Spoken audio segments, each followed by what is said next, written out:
Chair now recognizes the gentleman from California, Mr. Garamendi. Thank you, Mr. Chairman, and thank you for your opening remarks as well as Ranking Member Smith about this set of issues. I'm going to very quickly, Mr. Knoll, your response to my colleague, Courtney, was totally inadequate. It was wrong. You've got to send back to the Secretary that the trade war significantly diminishes our power throughout the world. To do anything other than to send that message back is simply a dereliction of your duties as an acting Assistant Secretary.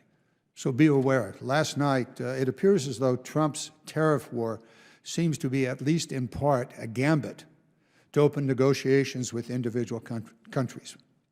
His message last night to the Republican conference was to open those negotiations with this message: kiss my ass. You might ask the Secretary, just how well will that work in maintaining good relationships that are absolutely essential in the Pacific? Don't expect a response, but I expect you to do your job. Send the message back that these negotiations, this trade war, is a very serious challenge toward the Indo-Pacific region and other parts of the world. Now, from my perspective, this administration's approach to addressing China is reckless and misusing our national instruments of power. So, Admiral Parpero, let's talk about the Pacific Islands. Are they important in your strategies in the Pacific?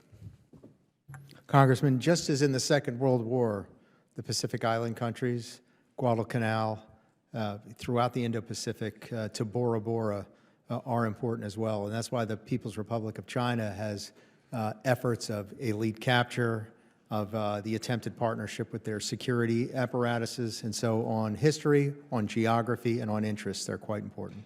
Good.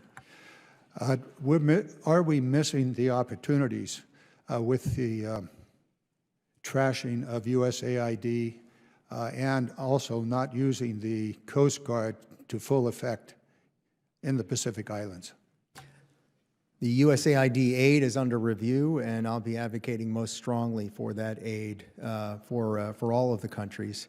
And the Coast Guard provides a critical role in the South Pacific, and that is counter lawfare, counter illicit trafficking, counter illegal, illicit and unregulated fishing, and those are key advantages. The Coast Guard is uniquely capable of doing that, and they've done a wonderful job for us.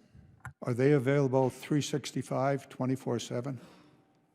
Presently, they're on another task, and we're compensating for that with appropriate naval capabilities and air capabilities. But they are quite critical to that mission. Okay.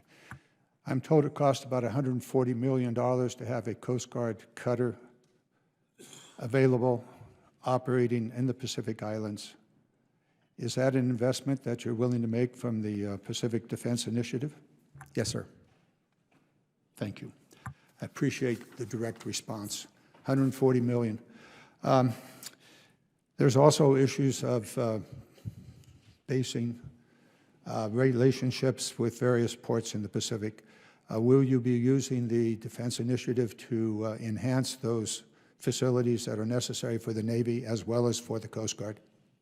Yes, sir. Those bases, places, the airfields, the ports, the piers are absolutely critical. They're key to our principles of expanded maneuver that enables us to put geography to work, to deter, and if necessary, to win. Good.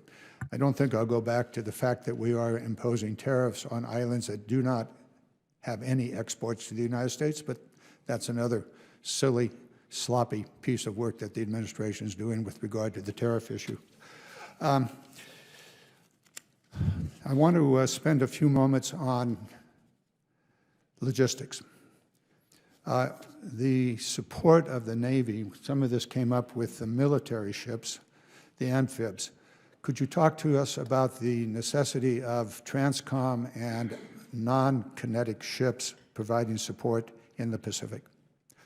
The combat I think logistics. we're going to take that in writing. My time has expired. Thank you, sir. Thank you very much.